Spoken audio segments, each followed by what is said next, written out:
Well, here's Michael Sklar again with another Certifiably Insane America report, CIA report. And I've had a little time to reflect since the Tea Party. And I've been listening to all the talking heads like Hannity and Rush Limbaugh and just all the guys at the Fox News. And I've been listening to MSNBC and CNN. And it all seems to be, this little war going on, intermedia, on what's Obama up to. And the only thing that makes sense to me about what Obama is up to is that he is an Islamo Christian megalomaniac. I really believe that, everything that Obama is doing makes sense. Makes absolute sense. If you're trying to be the emperor of the world and you're still campaigning for that position. And think about what Obama's doing. He's campaigning for a higher position than President of the United States. He wants to be president or emperor of the new trans-global world order. And he's trying to put himself in a position to be that person. He's going to make peace with everybody in the world, right? Or be the first one to try.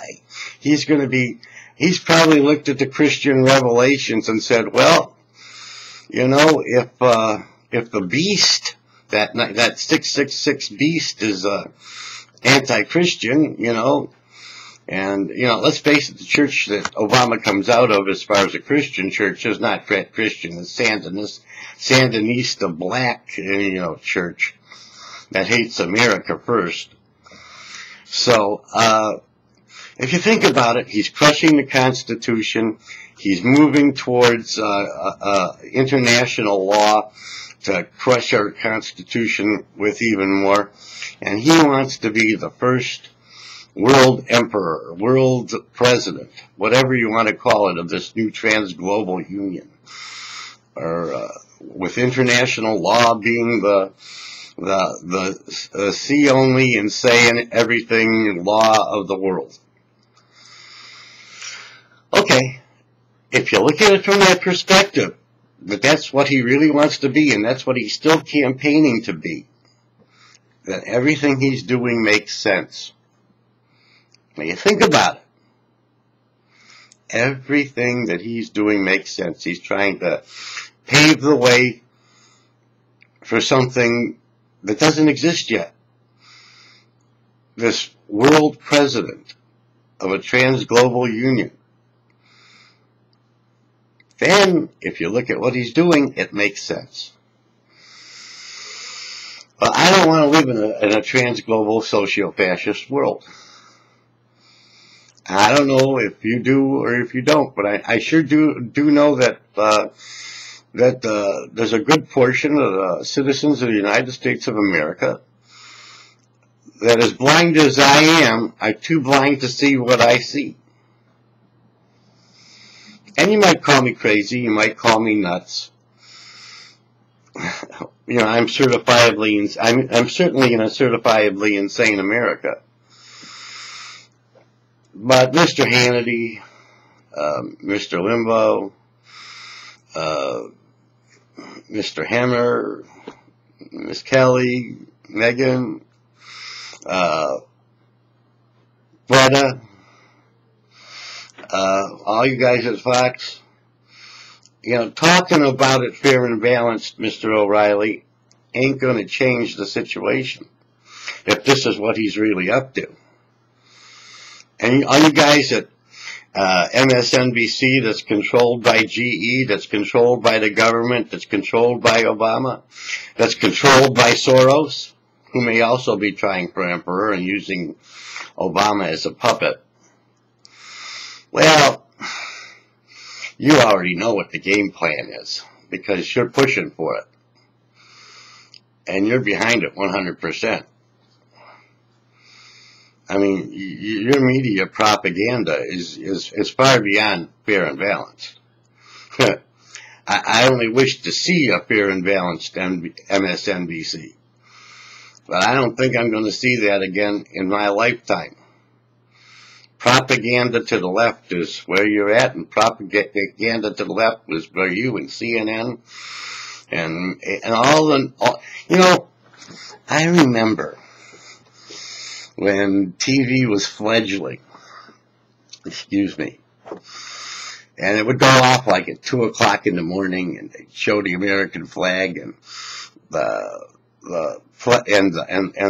the national anthem was played, and the TV would go off, and everybody would go to sleep so they could get up and go to work and work hard to be getting that American dream.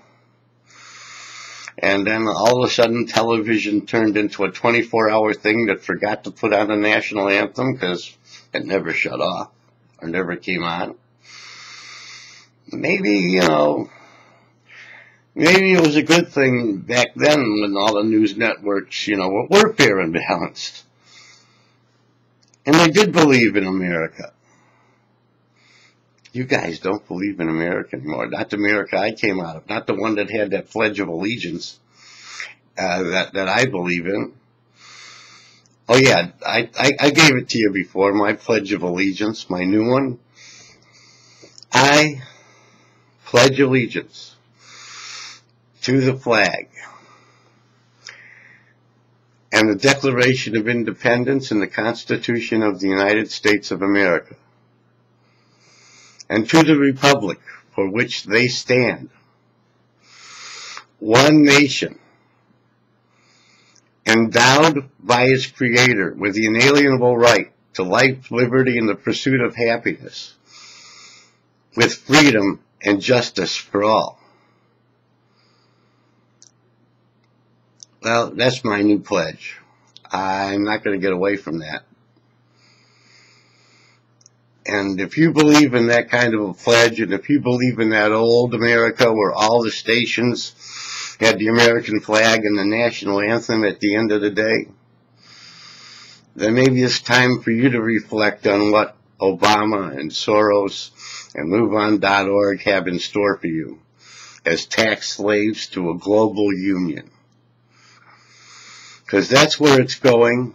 That's what I see in my little blind maze. Yeah, I'm blind. I really am. But it doesn't matter. I feel I'm seeing better than all of you, and I'm hoping that someday you'll join me and see better than I do with eyes that are clear, whereas mine are hazy and foggy and dim. But I still see where our country is going and who's trying to control it and who's trying to destroy our Constitution and our constitutional law.